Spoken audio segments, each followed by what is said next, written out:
Another massive day in US politics. Of course, we had that bombshell announcement over the weekend that Joe Biden's not going to run for re-election. Instead, he has endorsed his Vice President, Kamala Harris. We've finally heard from the president himself. You know, in recent weeks, it's become clear to me that I need to unite my party in this critical endeavor. I believe my record as president, my leadership in the world, my vision for America's future all merited a second term. But nothing can come in the way of saving our democracy. That includes personal ambition.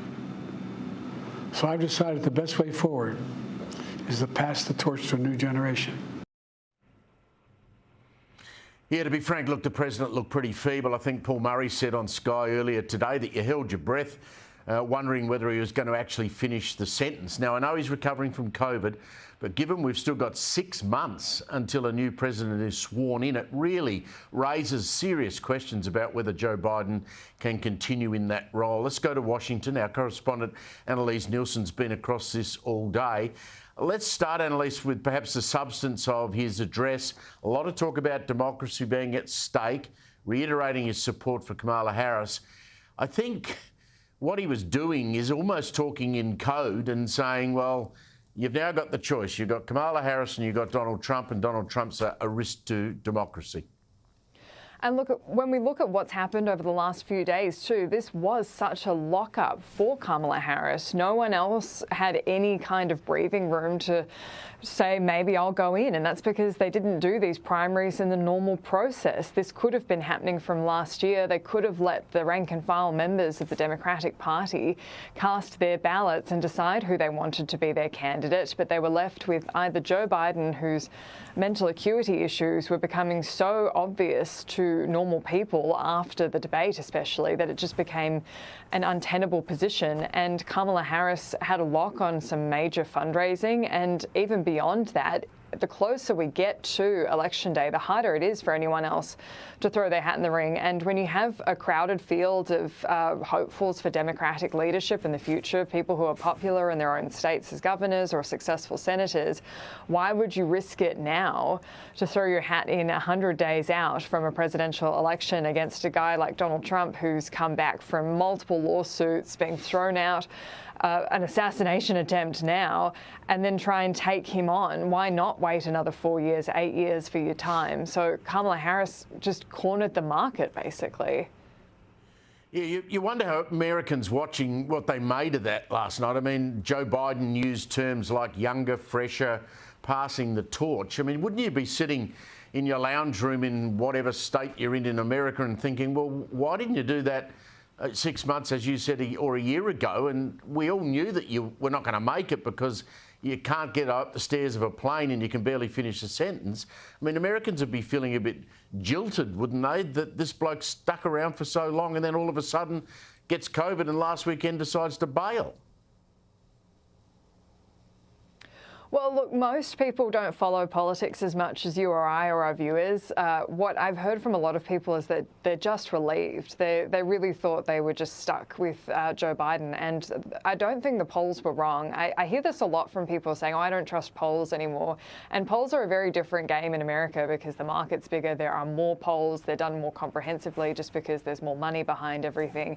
So you do get a good read out of these polls, and you can compare them to what's happening out in the diaspora of America, which we do here at Sky all the time. And people were just becoming so apathetic and frustrated. And that's how you lose elections in America. It's not that people have to pick one or the other. They can pick to not vote at all. And that's how you're going to lose states like Michigan and Wisconsin and those really key states. And then apparently the last polling that Joe Biden was seeing, he was going to lose Virginia and New Mexico as well, which means 100 days out, if you're that bad, you're heading for landslide. And there's been this real nice honeymoon period for Kamala Harris. I think just because people are so relieved. It'll be interesting to see whether that sticks, because a lot can happen in 100 days. She's going to be out campaigning. There's going to be debates. Donald Trump's already said he wants more debates, and it won't take much to kill that enthusiasm again. And then all of a sudden, Donald Trump's back in the front seat. You go back to the Republican convention post the assassination attempt, and you and I talked about this, where Donald Trump slightly changed his demeanour. He was more bringing the people together. He was less bombastic, if you like. Is he going to go back to the old Donald Trump in a bid to take down Kamala Harris, or is he going to stick to the way he was in the days after that shooting? Look, so the two things I would say about that is I think we've seen a new Donald Trump who's a more polished politician from not necessarily the convention, but the debate. The fact that he had the foresight and the discipline to step back and just let Joe Biden talk, that was really critical, and it was the thing that was an absolute turning point in this election. But then also the unity point. I thought that was so interesting that Joe Biden said that, to bring unity back to his party. The only thing the party wasn't united about was Joe Biden's age. And the only other thing really kind of tearing it apart is their split approach to Gaza. And, I mean, we've seen that with the protesters today. They were out setting the US flag on fire and scrawling F Biden on in graffiti around here. These are the people that are supposed to be voting Democrat, would be boycotting or just not voting for the Democrats altogether. And so I thought that was really interesting after the Republican Party. Yes, there's people out in the cold. We didn't see Mike Pence there. We didn't see other prominent leaders of the Republican Party. We didn't have George Bush there either.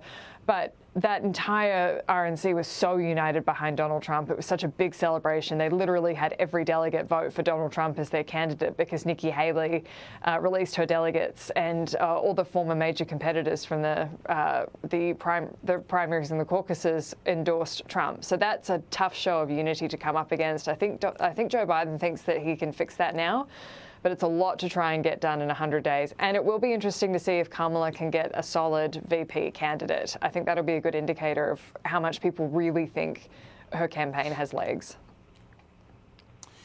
Benjamin Netanyahu addressed Congress today, Annalise.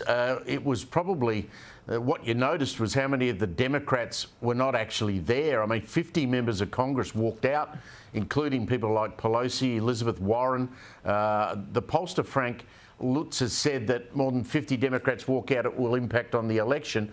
Is the Gaza conflict and where the Democrats and the Republicans stand on this going to be an election issue, or is it really going to be an election about cost of living, border control?